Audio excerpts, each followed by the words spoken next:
All right, so the question is, what are my thoughts about what's going on with these insolvencies and exchanges? They won't be able to cash out. And now USDC, people are like, oh my God, USDC is terrible. USDT, Tether, as it's been for a while. Oh my God, their discrepancies and this and that. Oh, you got to look at all this stuff. Well, look, man, everything from the top down. The moment you put a penny into crypto, your money is at risk, 100%. 100% of the money is at risk. There are a lot of known unknowns, meaning you know that there are risks. And, if you've been subscribed for a while, I talk about these every now and then, whether it's, the BlockFis of the world or, stable coin, the USDT, Tether, or exchanges, right? Even just, keeping crypto on exchanges. I would never fault you or anybody else for trying to make a better life. People are like, oh, why would you risk all your crypto, 100% of the crypto to make an extra 1% yield? I'm like, you risk 100% of your crypto just being in crypto. Like, what are you talking about? If you self-custody, you're risking 100% of your risk. What if you lose your seed phrase and you're locked out of your wallet? What if you die and now nobody can get into your wallet? There's no forget password on a self-storage custody wallet. And there are solutions, there are services you can use, but now you have to trust those services. Now you have to trust somebody else, which is exactly what they're telling you not to do. The same people who are telling you, oh, don't self-custody, are saying, well, here's a service. Well, now you have to trust the service. So I understand the point. The point is, don't take any more risks than you need to. Understand what you are giving up, what you are risking in order for the rewards that you get. That is all they're saying. And you shouldn't feel bad about that. I don't feel bad about it. It's just crypto. It's risky, 100% risky, always. And I will never fault anybody for trying to make a better life for themselves.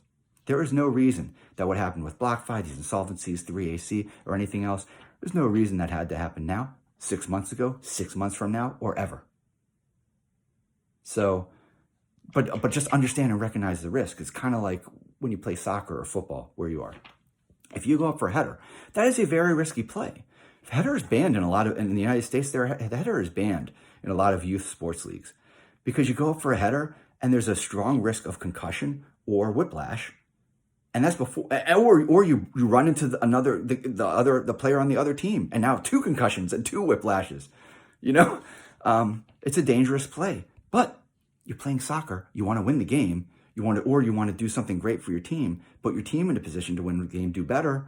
You go up for the header, but it's a risk, and understand and appreciate that that's a risk. And that's how I approach this market. I would encourage you to too, and not feel bad about taking risks as long as you know what you're doing. As long as you know what you're doing, as long as you and appreciate those risks. Look, I'm not going to, if you subscribe for a while and you subscribe to the newsletter and you've read all the stuff that I've posted, published, all the things I've talked about, I address this every now and then. If you haven't, you probably think I've never addressed it, but I've mentioned it on a number of occasions. Just all the different kinds of risks there are in this market. I kind of feel like sometimes I wish I should do more, right? I should do it all the time.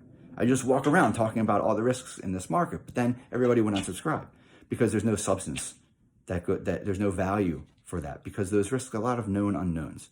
Meaning, the risk is out there, but how do you quantify that? There are no crypto actuaries.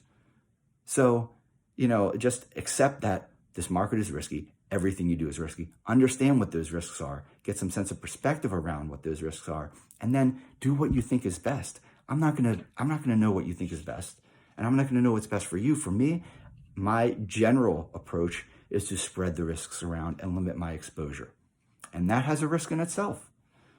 If I had been more aggressive in the past, I would be in a much better position now. But all those risks that I always talk about, they can hit at any time. And who's to say that they couldn't have hit 6 months ago or a year ago, and I'd be up a creek without a paddle. You just don't know. You can't go back and say in hindsight, because you just don't know. Nobody knows. And for you may want to address that risk in another way. So that's all I have to say about that. The one thing I would close on is, don't believe everything you read, especially if it's on social media. There's a lot of stuff that people are putting out that doesn't really make a lot of sense. A lot of stuff that makes a lot of sense, but we don't know. You don't know what you don't know. And so just because somebody tweets about it and it seems reasonable, and you say, oh yeah, that's it. Stop there. Oh yeah, okay, register that. Don't dismiss it, register that. The problem is there are a lot of people who post things that are just kind of nonsensical, but the vast majority of people wouldn't know enough to know that it's nonsensical. And there are certainly things that I read that I'm like, I don't know. I don't know if this is legit or not, but I've seen enough stuff that I know is just nonsense. It doesn't make any sense that people believe. And while that's a small segment of all the knowledge there is, if I see that in just like the 10% of stuff that I understand, well, that other 90%, there's probably a fair amount of that as well. So I don't know if that's comforting or not, but I mean, I just would hate for somebody to beat themselves up about a decision when, look, you do the best you can with the information you have. And the most important thing, especially when the market goes up and things are exciting and really like hopping, and it seems like everything's a sure thing, remember the risks. Those risks exist all the time. And it's really difficult to quantify that. But over time, that'll change. As more commerce naturally goes on the blockchain, that will help because you'll have transparency, a lot more transparency.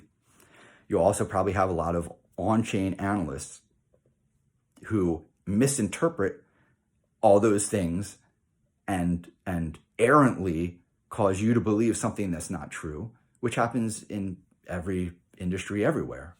Transparency does not necessarily mean good. It just means that you can verify and validate whatever is going on. You can still come to the wrong conclusion.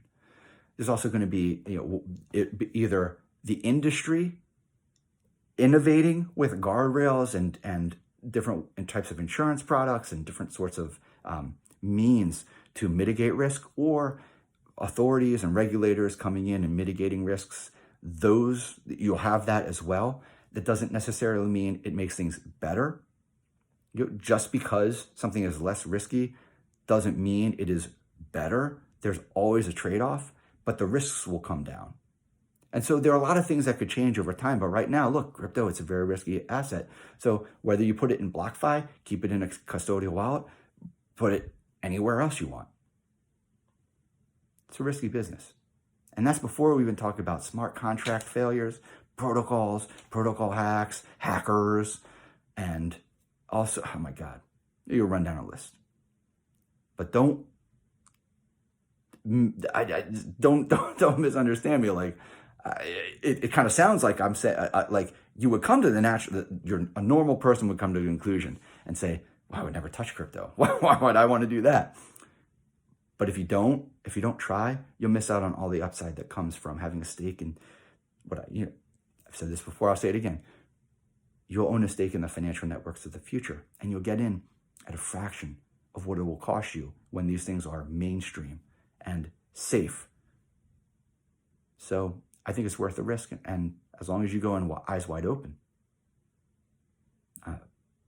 I would encourage you to expose yourself as much as you feel comfortable, understanding the risk, but expose yourself to this market as much as you feel comfortable. Relax and enjoy the ride.